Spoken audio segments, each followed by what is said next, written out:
Hi guys, Ryuu here from Blender Bros, and in this video we're gonna talk about how you can easily start with HardOps and Boxcutter add-ons. Let's go.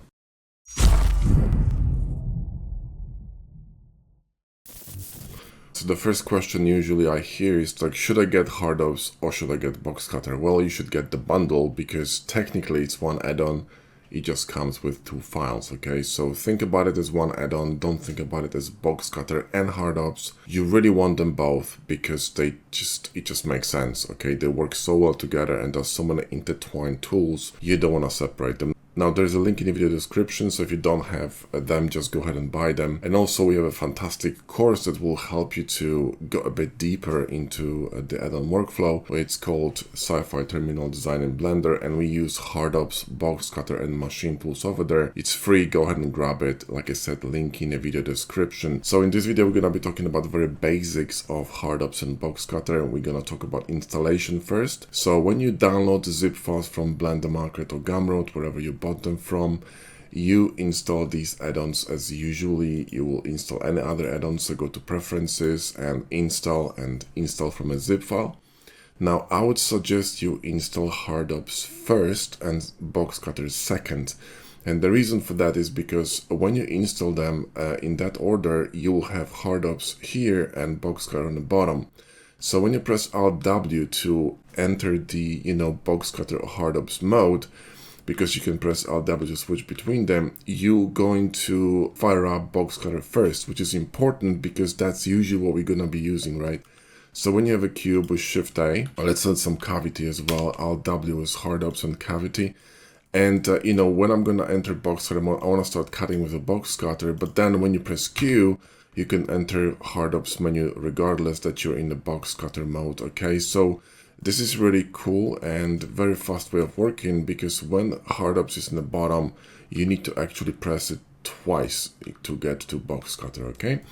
Cool, so that's one. Now let's talk about versions. If you want to check whether you are up to date, what you want to do is go here to this top HardOps menu and you want to click on that HardOps version and it will tell you here in the bottom that you're in the current version, okay? So if you're not, you can go ahead and, load it up. Another really useful menu here is this link menu.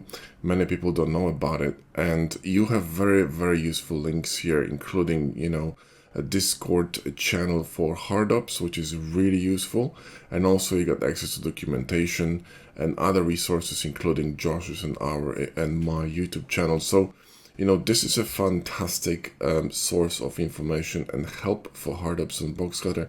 You can also join our Discord, our Blender Bros Discord. We have like 1.7k members over there. Go ahead and join it. The link is in the video description and you can ask questions over there as well. So if you need help, there's plenty of places to get help, all right? So the way I set up this menu here, I click on the star and usually when you open HardOps, you're not gonna have these options here enabled. So what you wanna do is you wanna enable Auto T panel and Auto End panel. That is really cool because when you work, let's say on some object and you have T and, end panel kind of open, when you start beveling something, let's say we're going to go to Q and bevel, I want you to see what's going to happen to these menus, okay? See, they slide away, and they slide away because when you press H, you're going to get the H menu helper for whichever operation you perform, right? So in this case, we're working with bevel, so we can actually, for example, change profiles 1, 2, 3, etc. So you can do really a lot of stuff with this H menu. And when the end panel is in, it's kind of rolled out, you can't really see that. Everything is very cramped, so that doesn't look good. Now, when you click and confirm that, the H menu is going to disappear and your panel is going to be rolled back in. That is really cool. Normally, I don't really work with T or End panel because I don't need them, but if you're starting with Blender, you may need them, okay? So that's a really cool option. Second option here, that's really important. And another example, how closely these add-ons are related, that you can enable Boxcutter notifications. So when you actually work with a Boxcutter, let me just enable the T panel.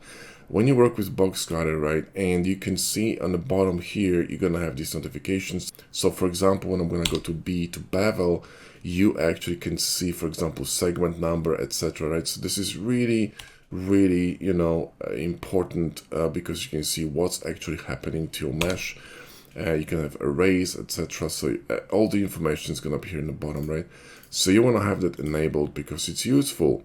Now the Q menu sequential is good for small screens, because if I turn it off and press Q and go to a menu, it's going to be a long ass menu, right? But when you want to compact that, you can turn that on, and when you're going to go here, you see you're going to get this menu kind of sort of cascading to the right. So when you have a smaller screen, or smaller resolution of a screen, and everything appears bigger, the text is bigger, this is actually quite handy because the menu can just disappear below your screen, so you need to reopen it somewhere higher. So that's really convenient for smaller screens. And I have it open, I have it turned on because I'm recording videos, so it's easier for folks to see. And this one is also cool because it will allow you to display the same color of material more or less in a viewport that's actually in a render display. So if I turn it on and I'm going to go Alt M and add the material, this color is going to be very similar to what I'm going to be getting under render situation. Okay, so it's kind of similar. It's a bit darker, but you get the point. Otherwise, if you turn it off, you're gonna get a bit of a parrot effect, okay, because you're gonna have random colors here assigned. Blender crush, so let's do it again. You're gonna have random colors assigned to this cube in viewport. So let me just do it again, and Alt M here, and I see that the color is here. It's a bit different than it's gonna be here under viewport, okay.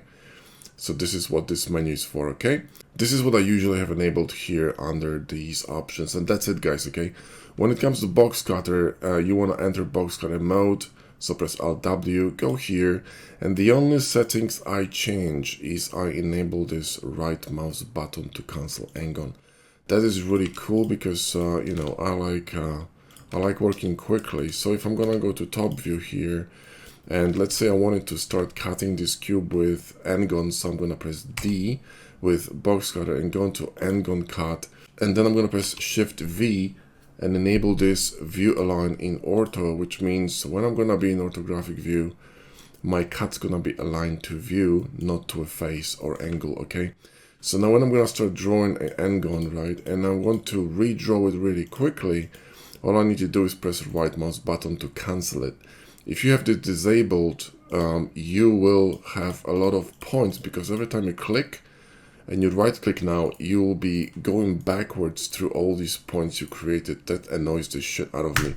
You can press escape to cancel it as well, but I just prefer right mouse button to cancel. So for me, this is a nice option, and I have it on.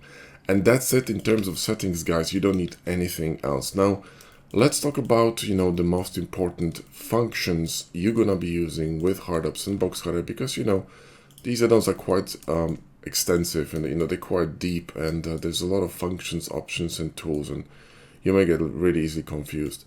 Now, the very basics, guys, okay, you're gonna be using Q menu from HardOPs, okay, and this is the most essential menu you're gonna be using. There are many menus in HardOPs. In fact, I don't really use all of them, but there's quite a lot of them. There's also another menu that you're gonna be using, and that's Control tilde.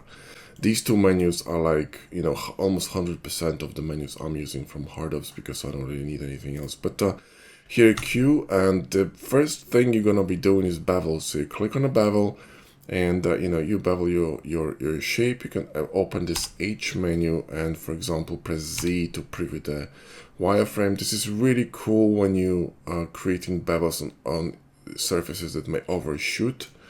So the bevel is going to overshoot on itself, and you can see clearly where the wireframe is. Press Z again. You can variously create different profiles of bevels. So press 1 and scroll down to create a chamfer. You can press 2 to create bevels on corners, or press 3 to create kind of like a supporting bevel for your sub D. So if you click that and press Ctrl 3 to use sub D on that model, you see that it will not collapse on itself. If you had a regular cube without these bevels and you press Ctrl 3, this will happen, right? So you can very easily create bevels around your shape, kind of parameter for the sub D to work. Another very useful trick here would be, after you add bevel, especially when you have some cuts on the mesh, right? you want to add weighted normals. So you press Q and Alt click on sharpen, which will add weighted normal modifier. So when you go to Control tilde menu, you will see here that you're gonna have these two modifiers running. Now, the cool thing about HardOPs and Boxcutter is that, you know, especially HardOPs, it will automatically sort all your modifiers. So you don't have to worry about it like, you know, in vanilla Blender. When you create, for example, a boolean here, so go to D menu, click on this square and just click and drag this shape, release your mouse, then pull your mouse down and click. This is how you create a cut with the Boxcutter. And here you can clearly see when I press Control tilde again that the boolean was actually placed above the bevel and above weighted normals. Whereas in vanilla Blender, you would have it here on the bottom. So you would need to kind of drag it, you know, you would need to drag it down from underneath the weighted normals above the bevel manually every single fucking time, which is annoying. So now here, when you create a boolean, the boolean automatically is going to disappear unless you're going to press shift. So let me just go back here on this, and when I'm going to draw this cutter again here, so click, drag, release your mouse, pull it down, and shift click, then your cutter is going to stay here live, okay? And every time you want to see some kind of options that you can perform in addition to the regular operations listed on the menu, just hover over and you will see a tooltip that's going to tell you what you can do. So for example, if you press Ctrl Shift, you're going to add a new bevel at 60 degrees, right? And when you press Control, you're going to add new bevel at 30 degrees.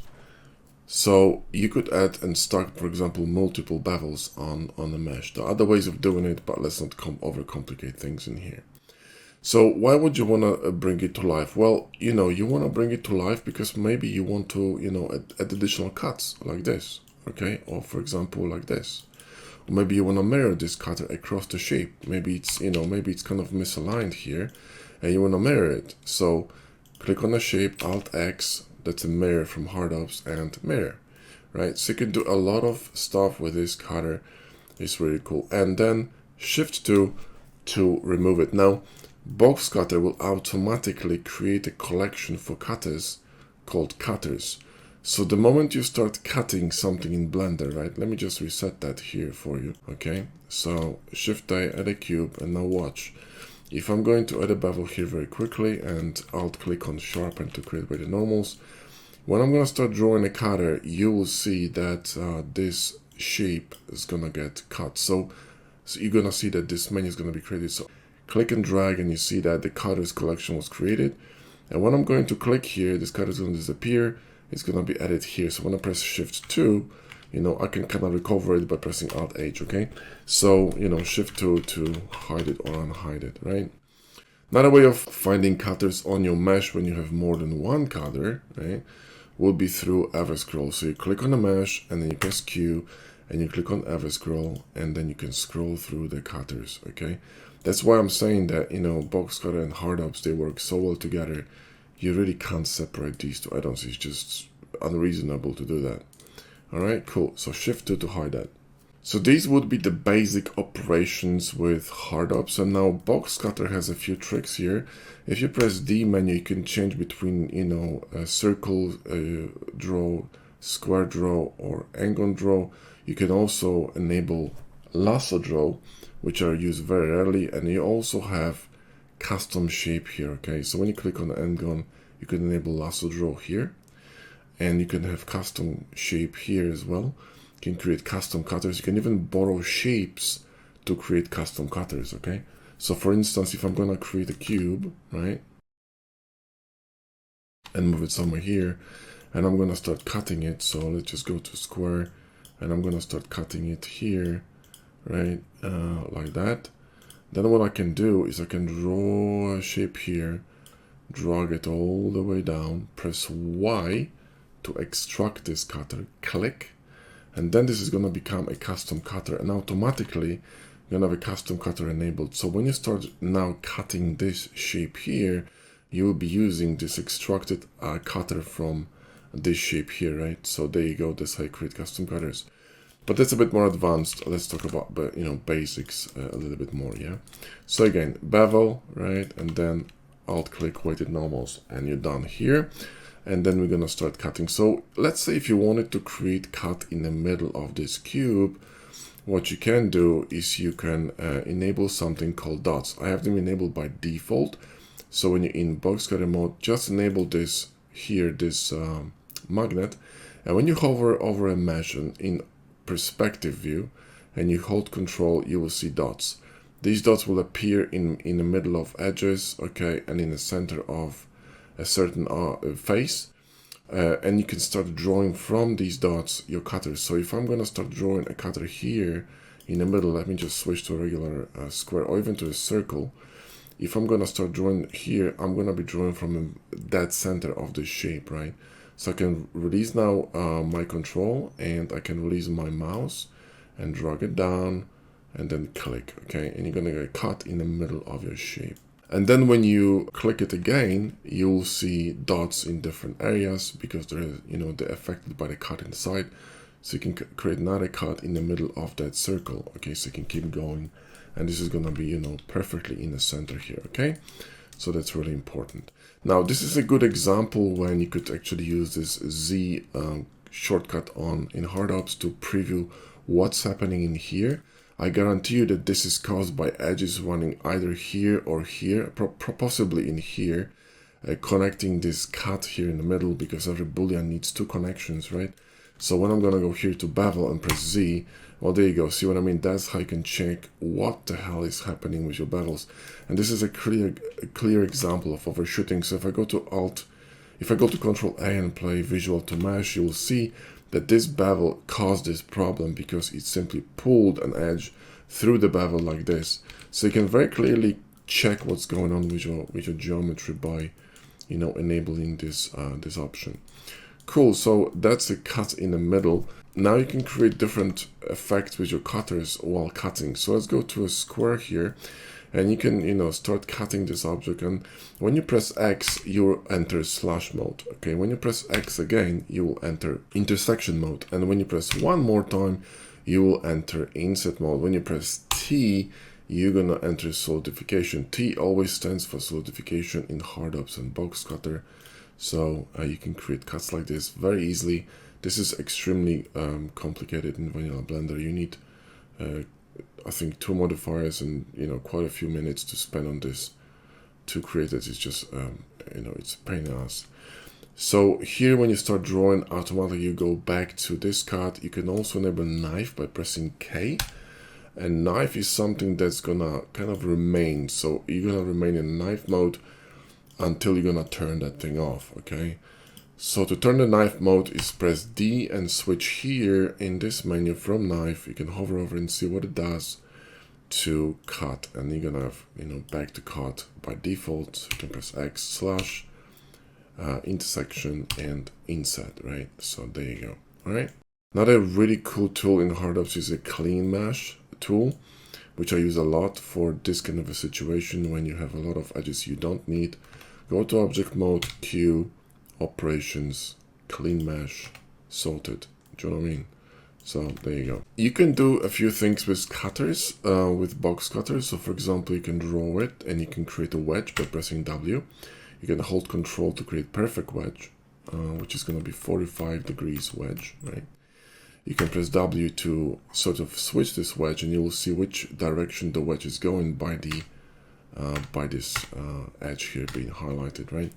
You can also rotate your cutter by pressing R. Okay, you can press V to create a ray, and you can press one more time V to create circular array, which is interesting, right?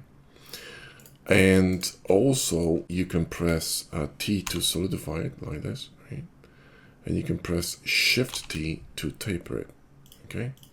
In addition to that, you can press B to bevel it. So press B and you can bevel it. Press Q to quad bevel it. And you can also press Shift F to flip it and create kind of a bevel like this. Let me just shift click that GUI and move it somewhere here so it doesn't clash with other bevels. And there you go. You can create really cool shapes very easily using these tools.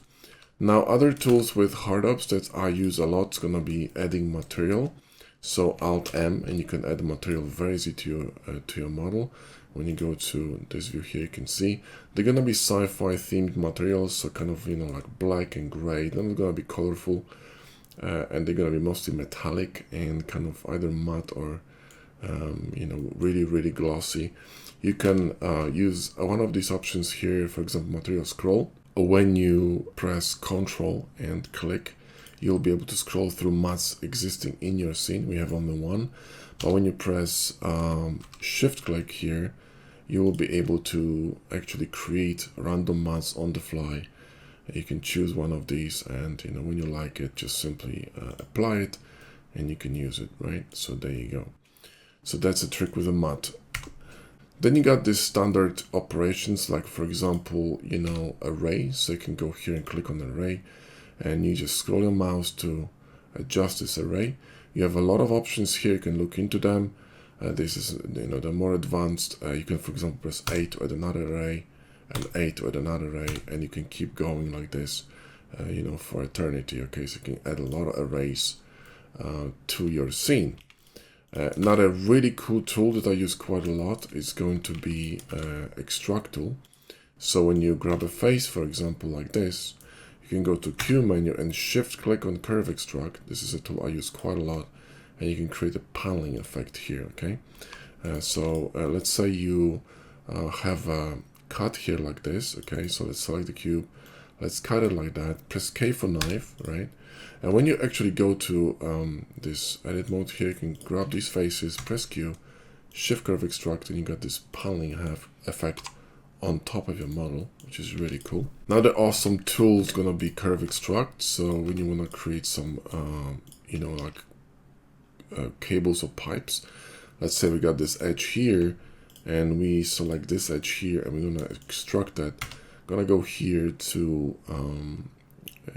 curve extract, and you just click that, and you're gonna create a curve out of this. Press S, and you got yourself a curve really easily, you know, perfectly running around this edge here. So you can drop it down like this, shift click here, Alt X to enable mirror, click, and boom, you got to go. Now I have a video on HardOps mirrors, so you can watch it.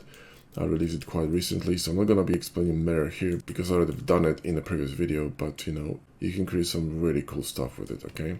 So there you go, that's a curve extract.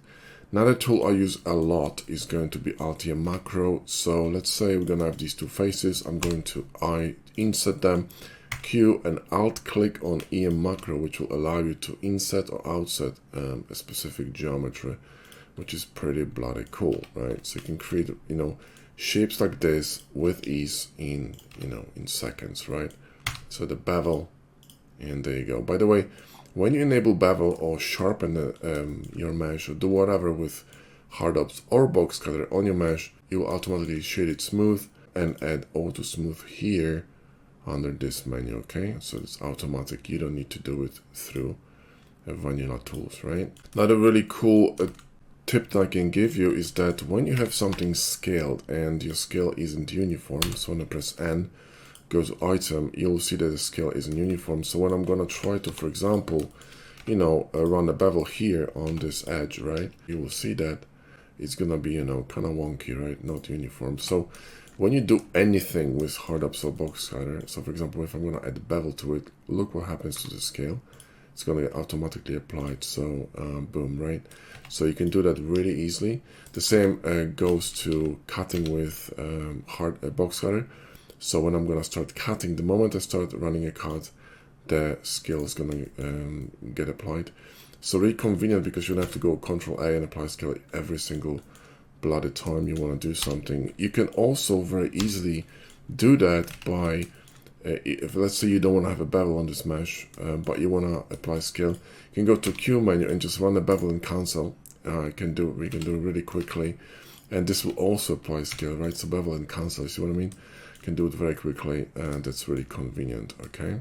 When it comes to HardOps, when you go to HardOps menu, so press Alt W, you'll see a whole new amazing menu here on the top. I don't use it that often, but occasionally it's quite useful. You can, for example, create shapes with ease, like for instance, you know, a screw. And these objects are smart objects. What does it mean? It means that you can hover, you can hold control, and when you hover over shape, you can actually use these dots to affect different modifiers that actually run on this mesh. Okay, so I could, for example, you know, grab that and pull it up, and you know, grab this dot and make it thicker, or grab this dot and, you know, scale it. You can perform a lot of things here, and it's really convenient. I use this menu occasionally. I really like the bend and curve tool, which is fantastic because, you know, bending and curving geometry in Blender is a pain in the ass, so I do it with HardOps. So RX90S, and let's scale it here. Let's apply the scale here actually, and let's just run some loops, maybe in this fashion. And then let's go to HardOps, and we can click on this modifier here, which will allow you to bend it. Now we rotated this mesh, so we need to apply rotation. So Control A, apply rotation, and now you can easily grab this dot here with Control, and you can do something like this. Okay, it's pretty cool, right? And you can solidify it if you want to. So solidify it, and you got some really cool stuff going on. Okay, cool. Another tool that's really useful in HardOps is going to be sharpen. So when you go to Control tilde, you will see here that when you click on sharpen, you will add crease, bevel weight, and sharp edge to your edges at the same time. So when I'm gonna click on this Q and sharpen, all these edges, okay, which are above 30 degrees, will have B weight, crease, and sharp. So for example, if I'm gonna create here a very shallow, you know, angle like this, right, like that, and then I'm gonna apply bevel to it. Okay, so I'm gonna apply bevel to it.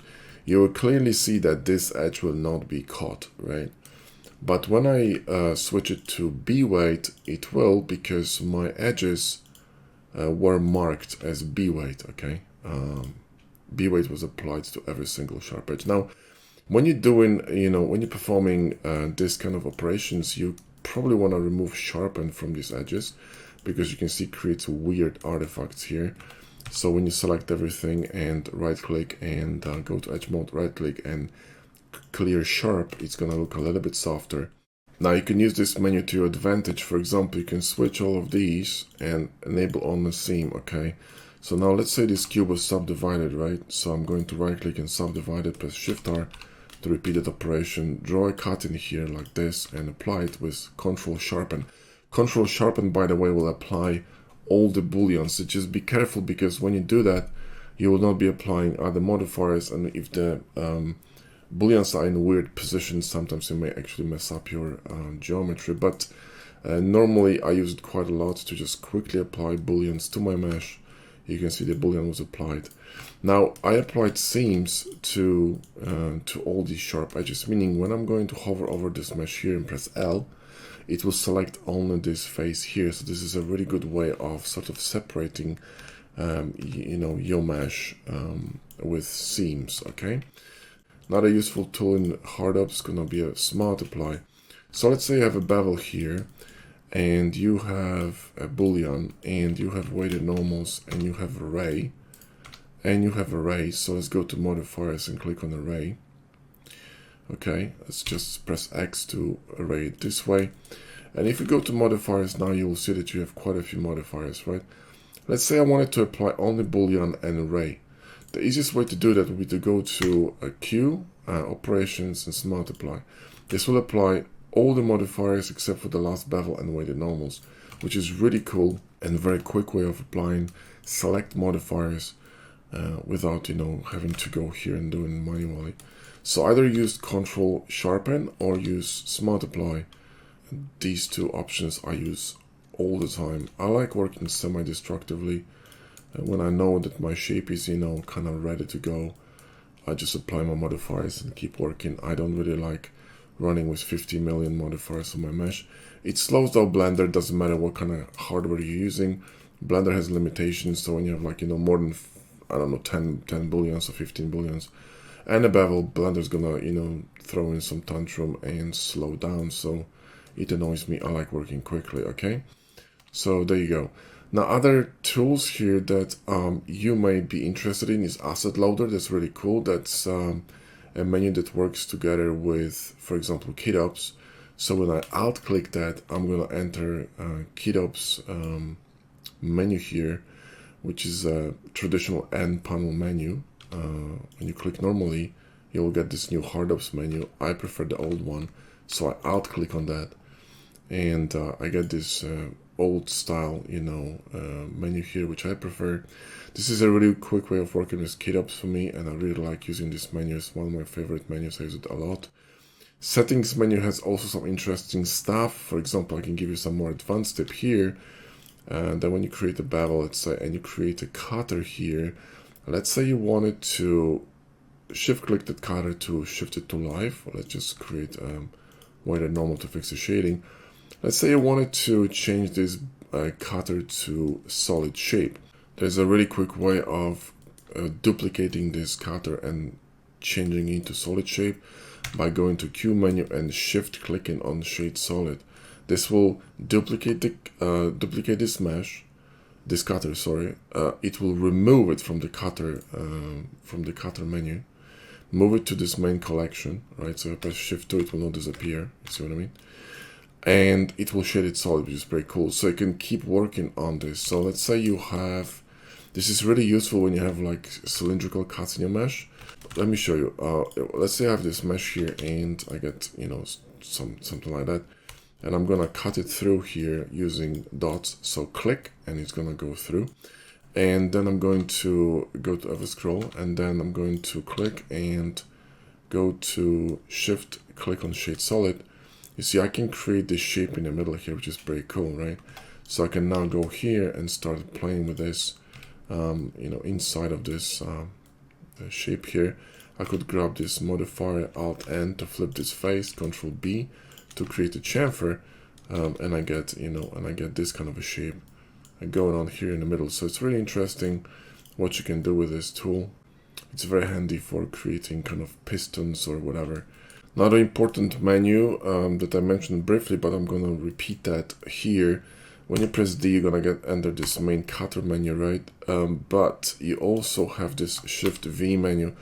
I don't really use it that often, but it's quite useful, especially when you enable this V-Align Ortho. You're not gonna be entering that menu that often because it aligns automatically in orthographic view, but this menu is really useful. Okay, so let's say you have an element here that's at a specific angle like this, okay, and let me just combine these two here with machine tools. So this angle is really peculiar, right? So when you're gonna be drawing normally a cutter here, you will be drawing along the global or local axis, but since this cube isn't rotated, because cutters will align with a local rotation, you won't be able to align to this edge here. Now what you can do is click on this line box and you can actually align yourself here, but since this edge is on a custom angle, okay, it's not at a 15, 30, 45 degrees, it's probably like 37 or something, or 47 degrees, right? So it's kind of like an odd angle, so you can't really align it that well with this line box. What you can do here is press Shift V and align it to the nearest edge, which is really cool. You need to be in perspective view for this one, and it's gonna perfectly align itself to this edge, angle, which is really useful. And if that doesn't work, switch it to longest edge, which is gonna align itself to the longest edge. So try these two options and you'll be able to align yourself to any edge on your surface without problems, which is really, really cool, right? Awesome. And of course this works at any angle. It doesn't matter, okay? It doesn't matter what angle you're at. It's gonna always work, See, now here it doesn't work. Let's just shift to nearest edge. And there you go. There you go, now it's aligning properly, you see. So when you get more cuts on your mesh, you need to be a bit more precise because sometimes it may not work, depending where you're drawing from, right? If you're drawing here, it's gonna align itself to a different edge. So when you're drawing from here, you're good to go, okay? Cool. So that's a tool I use quite often, especially when I'm cutting some difficult surfaces. And guys, these are the major functions and options you're gonna be using in these add-ons.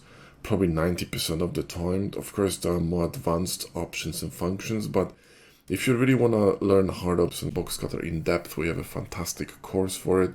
It's called Ultimate Guide to HardOPs and Boxcutter, which has been updated 3 times already. It's really robust. You have the massive theory section where we discuss all the tools and how they work. And also there's a practical section where we build a sci-fi spaceship so you can actually follow along and create something with the tools you've learned in the section number 1. So anyway guys, that's it for this video. Hope you enjoyed it. Thank you so much for watching. I'll see you in the next one.